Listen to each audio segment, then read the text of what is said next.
Brother Ron, and welcome to We All Be News Radio and TV, the news-free Dixie for the 21st century.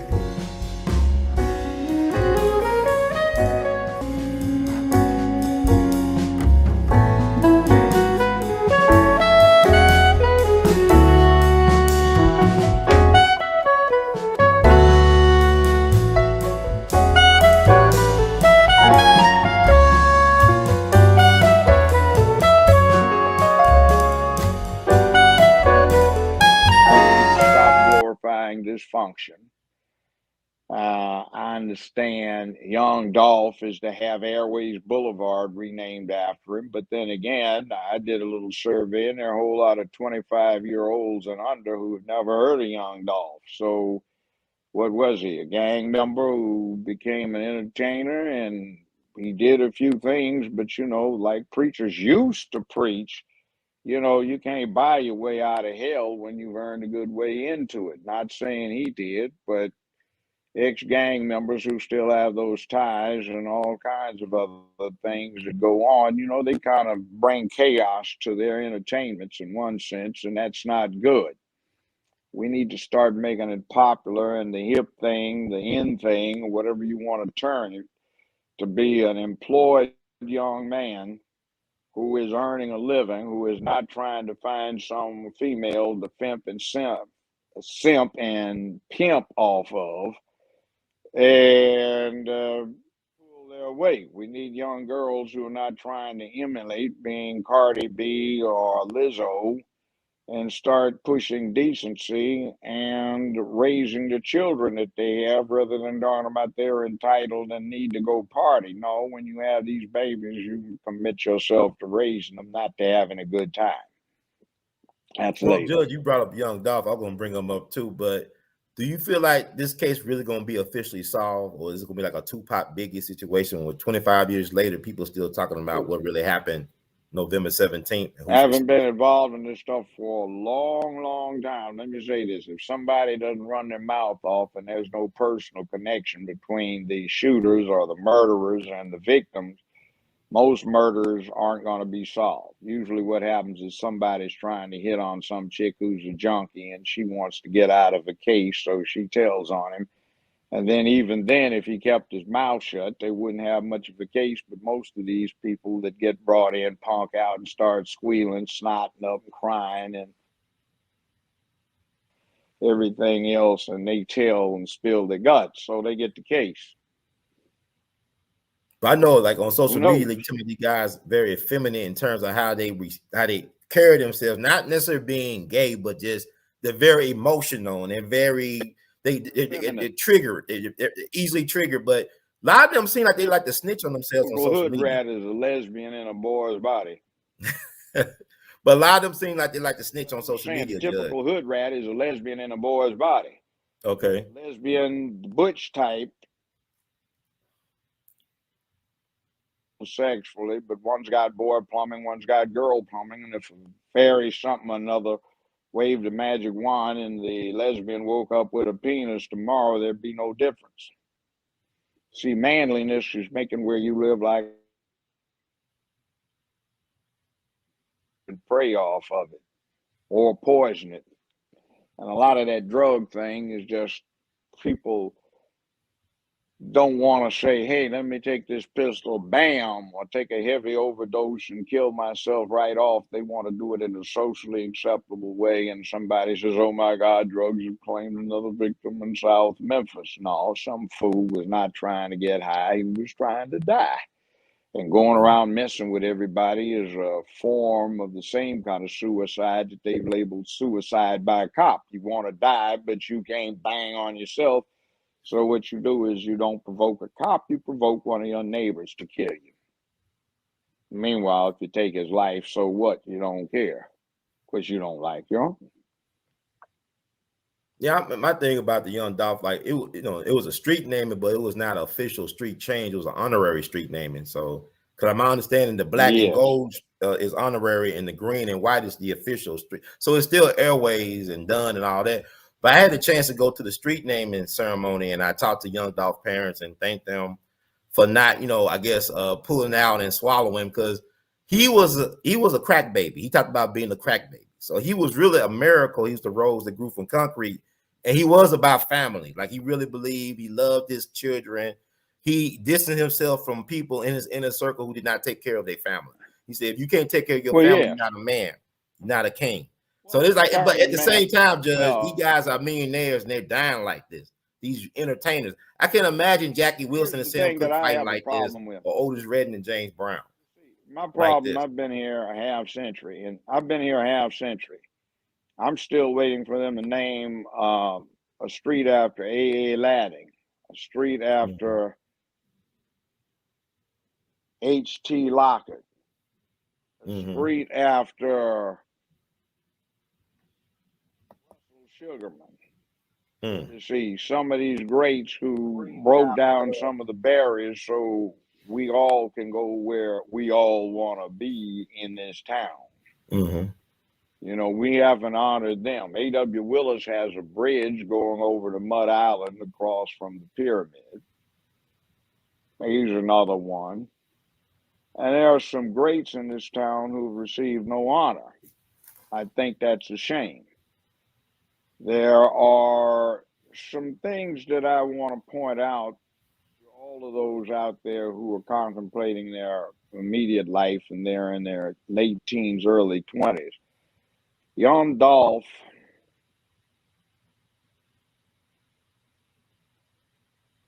an entertainer. Judge, your sound kicking down Judge, can you start back over? Your sound came in and out when you was talking about Young Dolph. Okay, that's strange when we start talking about these things. Young Dolph wasn't necessarily a bad person. I don't know him, but he was an entertainer. And understand, entertainers are not making your world better. They aren't kicking in the doors. They aren't breaking down the barriers. They aren't changing the laws. They aren't going out and doing the organization. And there's still this problem with 30-some shots, 20-some shots, or 200, depending upon the source, fired into your van limo in North Carolina. And there's still the thing about getting shot 3 times out in Hollywood before you finally get gunned down at a cookie shop on Airways Boulevard. What's going on here? We have some older generation entertainers around here that are notorious to those who know them and know of them for cutting corners, and they owe a lot of people a lot of money, and they owe all those sums for various nefarious reasons. Now, one other point is that you reap what you sow, and sometimes you can't get away from what you have laid out as a foundation early in life. It comes back to haunt you. Now, giving away a few turkeys is one thing, but how many are going to give away 100? That's 100 people. There are a lot of things around this town that need to be dealt with that impact tens of thousands of people. And what about the manhood? Look at what happened out here at one of our local high schools that selected for homecoming queen somebody that ought to have been on the football team. What's going on with that? I won't mention them, but we know who we're talking about. What's going on with to what used to be a decent family restaurant, and now it's turned into a 5-star Section 8. Somebody's yelling from one side of the parking lot about to the other about did you get some Timbadica last night? Or what happens when you walk into a restaurant and there are a number of women sitting at a table with 7 or 8 brats with them who are out of control, running all over the restaurant, creating havoc, and there's no discipline, and people are getting ready to leave because they didn't come in to pay good money to put up with that. You see, what about those things? those kind of negatives need to be changed, and the community needs to act like it respects itself. I don't, like you talked about. I've been going to restaurants and seeing them women with them all them kids running around, running wild. Even going out and trying to deal with our young people. If you're afraid to even approach the young people and tell them, hey, you might want to do something, don't do that, and they'll curse you out or do something worse to you. I'm talking about, it's like you Well, let's see put it young this black way. males, I tell them all the time, young man, I don't think you need to do that. Who the hell you think you are, Judge Joe Brown? You Judge Joe Brown, we'll see you get a rep. But then again, you might go out with some of your homeboys like, hey, don't do this. You see, quite frankly, some of the grown men need to beat the shit out of some of these young men and show them what public peace, dignity, and order is. That might be playing kamikaze, but it needs to happen. And some of these grown men who have decent records and no criminal backgrounds need to be armed. And some of us need to continue with our studies in the manly art of self-defense. I've been taking martial arts for 55 years. I told somebody, I said, it'd be very embarrassing if a 70-something-year-old man whipped your young ass, wouldn't it? Well, the problem with the young people, though, be honest with you, I just had a high school classmate. Her nephew just got killed because he won a fight. He beat the dude up, and the dude went to get his friends and a gun or two, and they shot him up. I mean, you can't even, because like everybody got this participation trophy. If you jack somebody they're not up, used to losing. They don't know how to lose. Once you make this, that's the problem. You see, once you make the strike, you leave. Don't leave a target there. And then you call the police. But the problem with these kids, this dude attacked me, and I had to defend myself. And from looking at the videos, most of these guys can't fight anyway. That's the problem too. But I'm saying they can't take a loss either. That's the problem. Yeah. They don't know how to, I'm gonna lick my wounds and come back and try again, or just forget about it and be friends, or just don't be friends. They're punked out. They lack manhood. Yeah, that's the problem. That's what I'm talking about. They don't know how to take a loss. I used to, some years ago, 25 years ago, I found out very quickly these guys would not fist fight toe to toe. Talking about their pretty faces and their game with the ladies. No, man, that sounds punked out, man. You ain't fist fight. You can't handle one. You may get your ass whipped, but I mean, the point is at least you put up a good one, and the person you fought with knows that there is going to be some damage that accrues if you get into one. So shake hands and, you resolved it. They got all these. See, what's going on is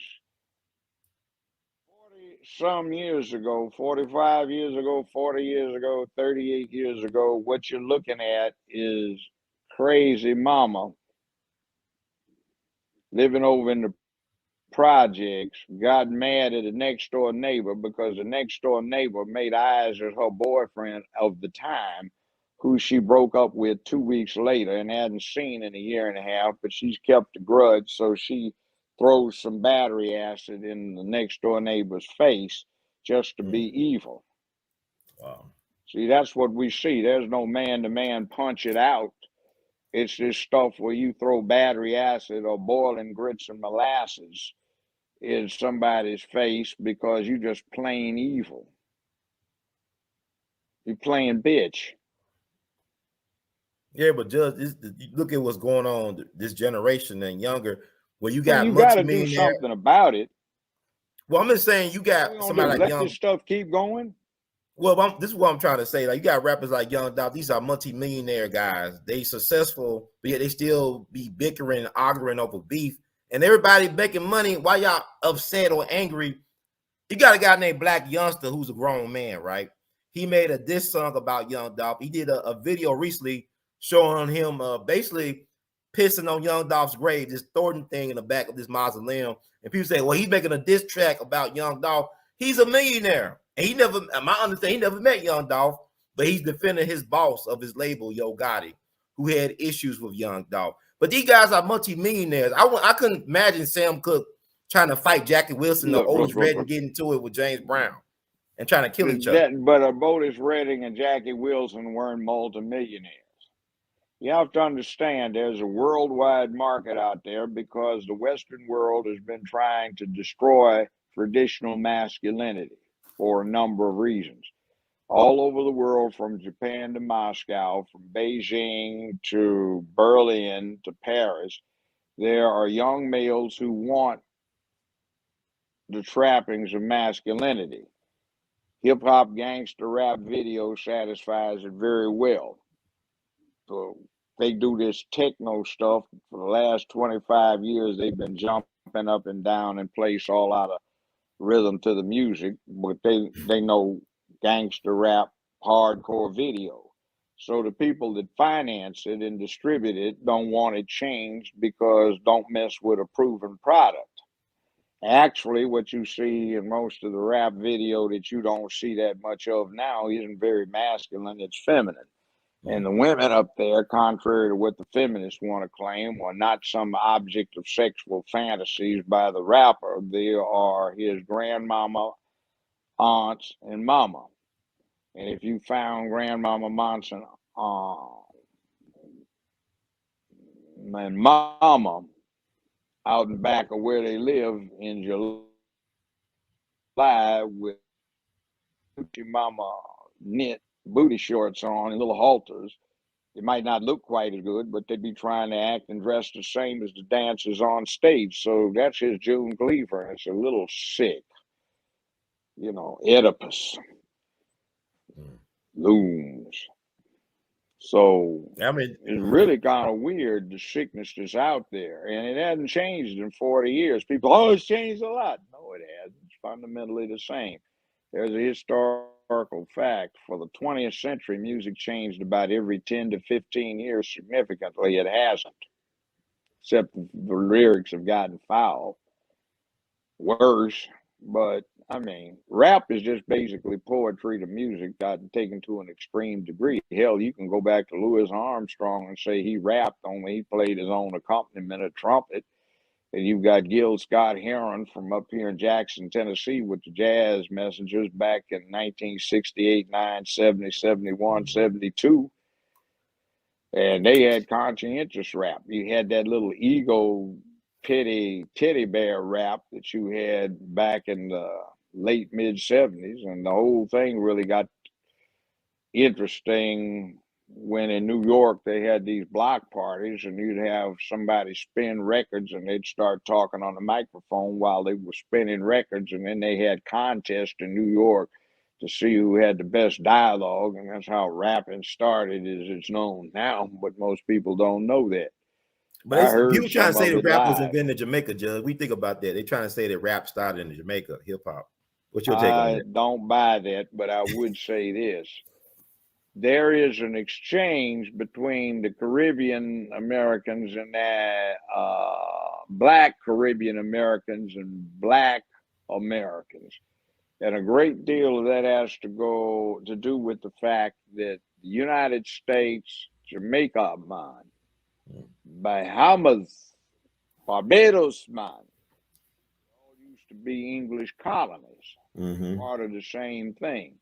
So there is a connection. The main difference is that in the early, mid 19th century, the Maroons in Jamaica got themselves free. They didn't need an Emancipation Proclamation and 13th Amendment. So it is what it is. It all comes from the same place. Okay, that's a good note. But yeah, but I just like, it's weird now because, you know, 50 years ago, you had a Curtis Mayfield, a Marvin Gaye. They were balanced. You don't have balance no more, it seems, of this music, especially this rap stuff right now. And what do you think about all these rappers getting killed lately? Not just Young Dolph, but you had the one in L.A. got killed on the concert, Draco the Ruler. What you sow. There are some traditional ones around here, like Al Green owes a whole lot of people a lot of money, and sometimes when they run into him at an airport and say, hey, man, he turns around and runs down the concourse. He said Jesus is calling, though. I guess Jesus is calling, boy, you better come here. The sound of my voice. Do you think he had something to do with that girl I getting named his killed in his name house, because his he owes mansion? me some big money too. But I wouldn't do that to him. I'm not that kind of person. You know, Al Green had that situation And with the some old others girl. might. You think he had something to do with that old girl dying, Mm-hmm. or you think that she killed herself in his mansion? I don't know. See, I heard Wasn't all part types of of my stories about business. that. Uh-huh. What you're talking about used to be my day-to-day business. That's work. Yeah. But it's Look, Memphis is like you. I think I handled 42 first-degree murder cases as a defense lawyer where the death penalty was demanded, and I used to train the capital defense team for the public defender's office. Here in Tennessee, they have a thing where even if you can afford an attorney on a first-degree murder case, if you can't afford two, you're entitled to have one appointed, but you can't sit as even the second chair defense counsel on a capital murder case if you don't have X number of jury trials for robberies, rapes, burglaries, that kind of thing under your belt. So I'd always sit as first chair while somebody broke in as second chair. And then you can't be first chair lead counsel in one of these cases until you've been supervised as such by somebody that knows what he's doing. So I would sit as first to second chair and then had my own cases I tried as in private practice. And I tried a whole lot of other murder cases, and none of my clients are on death row. But, you know, murder was my business. So, yeah, but I mean, I don't want to do that anymore. I'm retired. Let me ask you this: like All we talking about about it. entertainers. Well, we talking about. Do you think it's unusual for like record labels to take out big insurance policies on their entertainers, like Young Dolph allegedly, the record label No, they hit the they had business with? the CBS had a $10 or $20 million insurance policy on my life. Hell, they make a lot of money. You look at as a talent, and the show or the thing you do is looked at as a property. So that's not unusual. So something happened, Money. an accident, people shouldn't be suspicious. Oh, they got a big insurance policy on these people. That's been the case for years. Like, for example, the guy that started all this craziness in news reporting, so it is not news reporting, but on the spot, instantaneous editorialization, was from L.A., George Putnam. Okay. George Putnam was on KTLA, no, excuse me, KTTV Channel 11 in L.A. And this reporter's humble opinion. He'd start that in the early 60s. How did he get to that? He was independent because he was Amelia Earhart's husband, and he took out a $10 million insurance policy on her life back in the 1930s. Wow. And when she disappeared, he was a wealthy man. 10 million was a lot of money back then. Oh yeah. He wanted. He was in the industry till he was in the 90s. And he started all that nonsense. He even had a guy named Tommy, black guy he hired in the mid 60s. Tommy, don't you think you're being a little harsh with your people here? I mean, some of what they do is understandable. George, they just make me so mad. They got into this now where you don't get news, you get somebody's opinion to push their agenda because it's propaganda. And I heard them 50 years ago carefully plotting out how they were going to take control of the news media, entertainment, and certain aspects of finance and business so that they could get their agenda pushed. It's anti-man, and that's one of the problems that we have now is too much of what's out there is anti-man. And you see, you need that element of manhood to make society peaceful. Now, granted, sometimes the overall effect is not too peaceful because to be a human on this planet Earth requires that things die. Every now and then I like to assert myself at the top of the food chain, and I like to eat a piece of meat. So something has to die. Every now and then, you know, you need a reminder that there are a lot of things that used to love humans as a breakfast, lunch, dinner, midnight snack. And they don't anymore, and they are endangered because we put them in check. And the same creature, just like tigers, lions, panthers, grizzly bears, black bear, polar bear, everything out there that kills for a living. Sometimes when it gets competitive, it kills itself.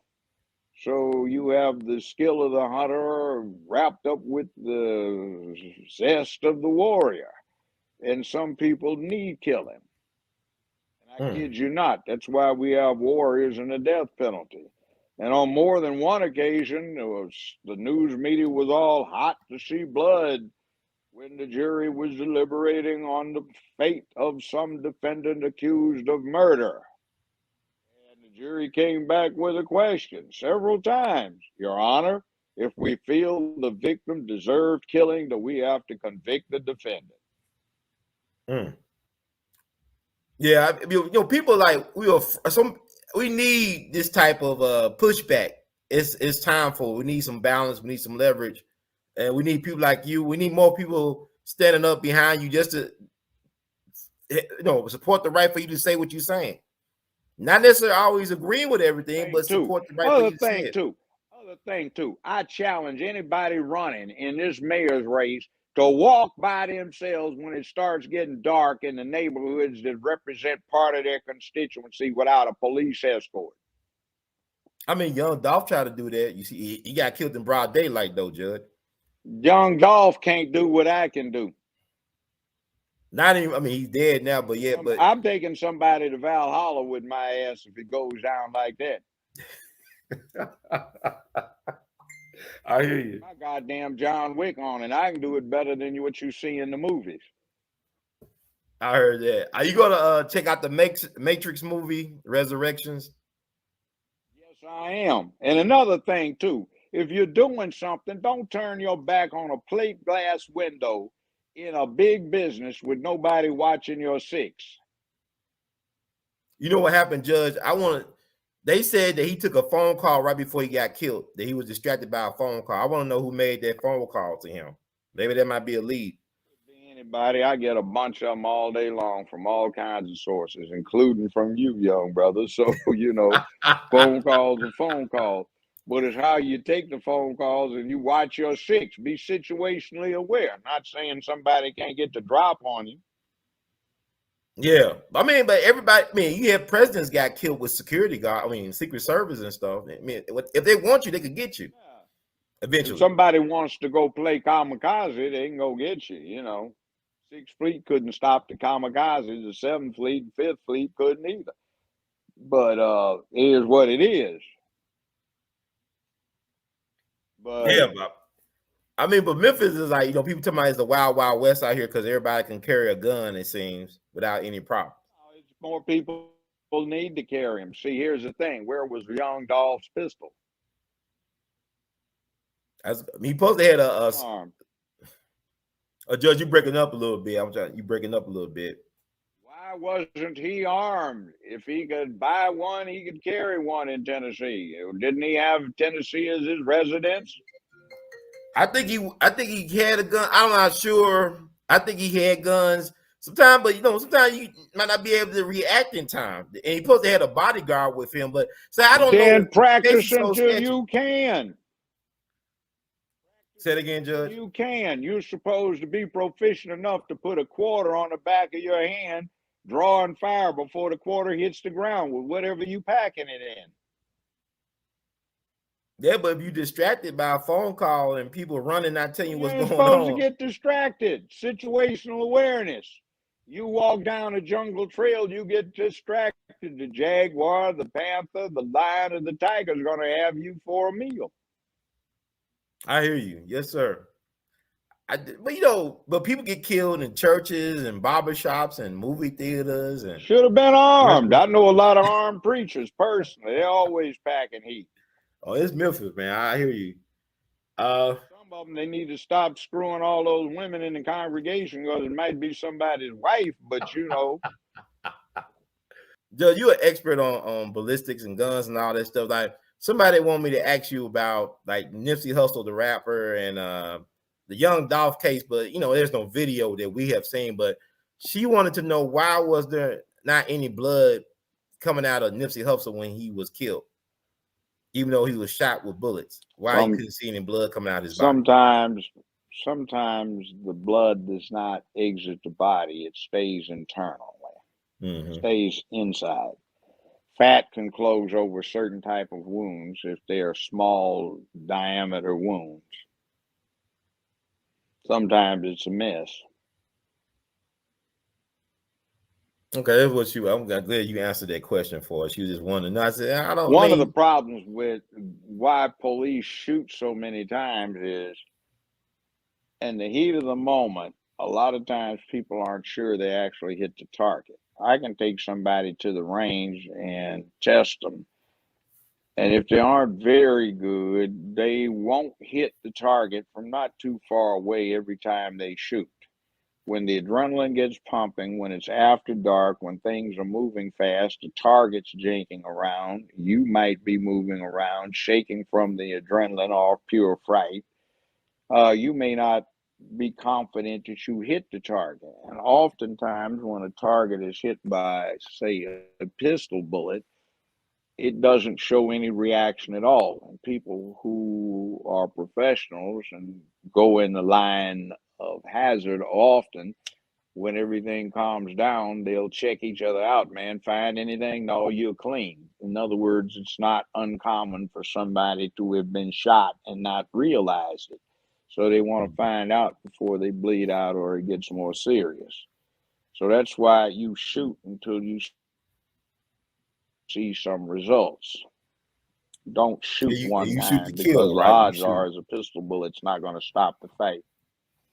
You don't shoot the wound, you shoot to kill, because even if you're trying to kill, most people can't do any better than wound. Now, you may fatally injure somebody, kill them with one shot, but they're not going to die for 6 or 7 hours. Or I've had cases in my court where a person's heart was completely destroyed, all 4 chambers, with a well-placed 45 caliber hollow point to the center of the chest. But if you completely destroy a human's heart, they can operate for 10 seconds. That's enough for a good sprinter to run a 100-yard dash, or somebody like Usain Bolt to run 100 meters. Before and then after 10 seconds, they can do a lot of damage back to you. Let's try that. Okay, let's see what we got here. All right. Mark.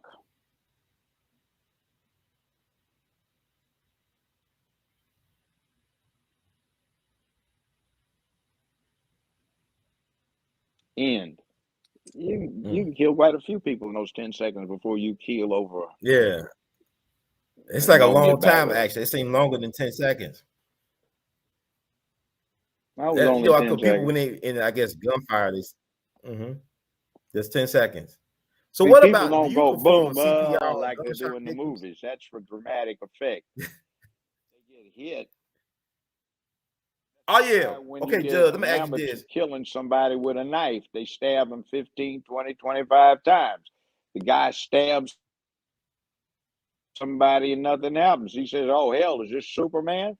Stabs him again. The process of death or incapacitation is loss of blood pressure. So you keep stabbing him and you accelerate the loss of blood pressure. And then finally, after 25 times or so, you see some results. Now, is it smart to do CPR on a gunshot victim? Sometimes, depends. What were they shot in the chest like Malcolm X? And be aware of sucking chest wounds too. You may have to see them so the person's lung doesn't collapse. Put pressure on the wound. Somebody stop breathing, you want to keep oxygen in the system, do what you can. Oh, okay. I just want to know. I just thought, okay. And also, now, I'm not an expert on it, but I am qualified as a rescue diver, so I had to go through that. So if you pull somebody out of the ocean. And also, I got to ask you about the young Dolph thing. I know there's people always talking about, well, if he was shot from the outside, how come his arm was out of the window at the bottom? And some people think that he might have been shot from the inside. So, like, is it possible? I don't know. I think his bodyguard guy moved his body too, allegedly. So is it possible to shoot somebody Maybe and then they to still come check and see forward? if he is alive or if there's a pulse. Yeah. See, people don't get blown backwards or blown out of their shoes like they make out in Hollywood. A person Okay. shot from the front is just as likely to fall straight forward toward the shot as he is to fall backwards or sideways. Even if it was like an assault weapon or something. Yeah, I mean, so-called ARs, Armalite 15 is only a 22 caliber weapon. They have conversion kits where you can shoot 22 rimfire down the same barrel. It's just a 22. In the military, they've had this on again, off again debate about the bullet's too small to do any real damage to anybody. And for hunting purposes, usually you use that caliber to deal with varmints, squirrels, groundhogs, and gophers and stuff like that. Wow. I mean, it's good. That's why I'm talking to you, Judge. You are an expert on this type of stuff. And what?